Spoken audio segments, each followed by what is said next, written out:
Salut les filles, alors aujourd'hui je vous retrouve pour une vidéo plus particulière qui sera en fait la première de ma série sur les bouquins.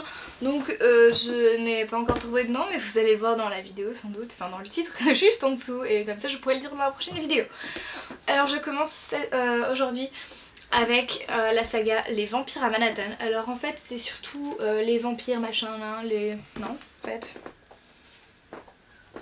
Bref, vous l'aurez compris, c'est des bouquins sur les vampires. Donc ça a été écrit par Mélissa Delacruz, que je lisais énormément quand j'étais plus jeune. J'avais lu Un été pour tout changer, etc. que j'avais adoré, mais que maintenant je suis un peu trop vieille pour y lire. Et cette saga correspondait bien plus à mon âge en fait. Je l'ai commencé il y a très très longtemps. Mais en même temps, elle sort peut-être un bouquin par an dans cette saga. Et en tout, il y a, et là c'est une énorme blague, 7 bouquins, tous d'une couleur différente et tous de la même histoire dans une suite continue. Donc si vous ne voulez pas lire absolument 7 pavés de environ 350 pages, n'achetez pas le premier, c'est pas la peine. Donc il y en a 7 et c'est énorme et long à lire, et moi j'ai dû attendre à chaque fois que le deuxième sorte, enfin c'était un peu l'épopée. En plus à un moment j'ai eu une pause dans la saga parce que j'ai lu d'autres trucs. Et je me souvenais plus du tout du début, du coup j'ai dû tout relire d'un coup pour comprendre les suites. Alors je vais vous lire le résumé qu'il y a au dos, qui est un peu le résumé de l'histoire. Il n'y a pas plus glamour que Mimi et son frère Jack au lycée ultra chic du Chêne à New York. Snob et branché, ils forment avec leurs amis un club très sélect. Théodora, qui est plus vintage que Prada, n'est pourtant pas insensible au charme du très sexy Jack. Pourquoi un garçon si populaire s'intéresse-t-il soudain à elle? Quel rapport avec Eiji, une élève retrouvée morte, vidée de son sang? Théodora est déterminée à la découvrir quand apparaît sur sa peau un entrelac de veines bleutées qui lui glace le sang. Elle non plus n'est pas une fille tout à fait comme les autres. Alors en fait oui, c'est une histoire de vampire. Théodora c'est le personnage principal, avec un peu Jack et Mimi qui sont des jumeaux, non je sais pas, très particuliers. Et il va se passer tout plein de choses, donc ça se passe à New York et en fait c'est une histoire vraiment bien construite qui est juste géniale. Donc il y a plein de mystères sur la famille de Théodora, sur pourquoi elle est une vampire, pourquoi elle avait l'air humaine, enfin il y a eu tout un problème là-dessus et c'est lié un peu à un côté ange et démon on va dire, voilà. Donc il y a 3 catégories. Il y a les humains donc, qui sont les familiers des vampires parce que les vampires se nourrissent de leur sang sans forcément les tuer.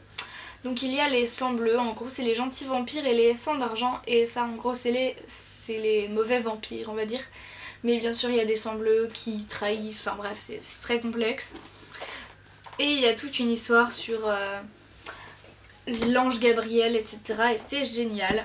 Voilà, donc ensuite il y avait le tome 2 qui est le baiser du vampire. Donc je ne vais pas vous lire les résumés à chaque fois parce que sinon ça va vous spoiler. Mais je sais plus où ça en arrête d'ailleurs là-dedans. C'est le commencement des sangs d'argent à peu près. Donc voilà, donc il est doré, enfin tout le truc est vraiment bien mené, et même la couverture est genre trop jolie quoi. C'est toujours la même un peu mais avec des photos différentes. C'est vraiment bien fait, j'ai adoré ces bouquins. Et donc après dans la saga nous avons le secret de l'ange, donc là ça commence un peu plus dans l'histoire sérieuse on va dire. Après il y a la promesse des immortels et là c'est beaucoup plus centré sur Théodora et ce qu'elle veut dans sa vie.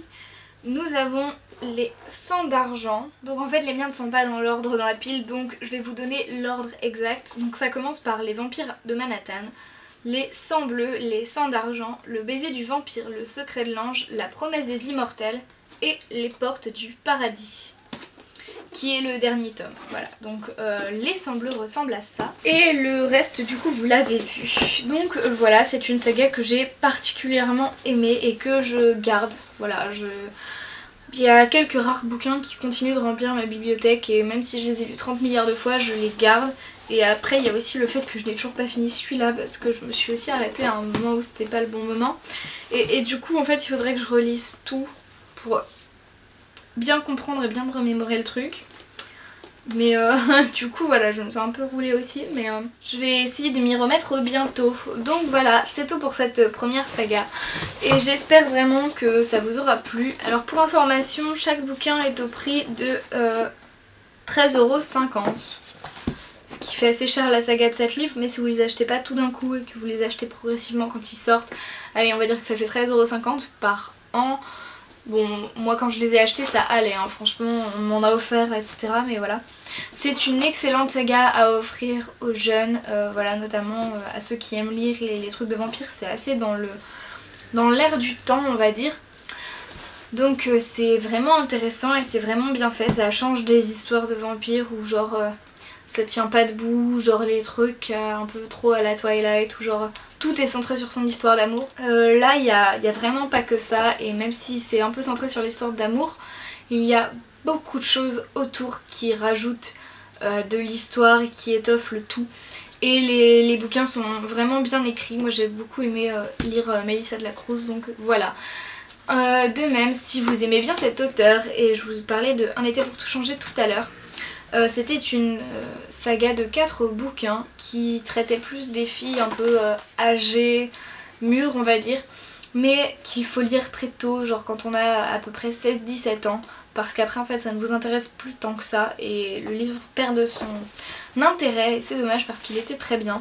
Donc le premier bouquin était Un été pour tout changer, ensuite il y avait Fabuleux bain de minuit, Une saison en bikini, et le dernier c'était Glamour toujours. Donc c'était une série de bouquins, genre il y en avait un orange, jaune, violet et rose je crois. Et j'avais adoré aussi ces bouquins, et c'est grâce à ça d'ailleurs que j'ai acheté ceci. Donc voilà, j'espère que cette première vidéo vous aura plu. On se retrouve bientôt pour une prochaine vidéo de cette saga. Ciao ciao.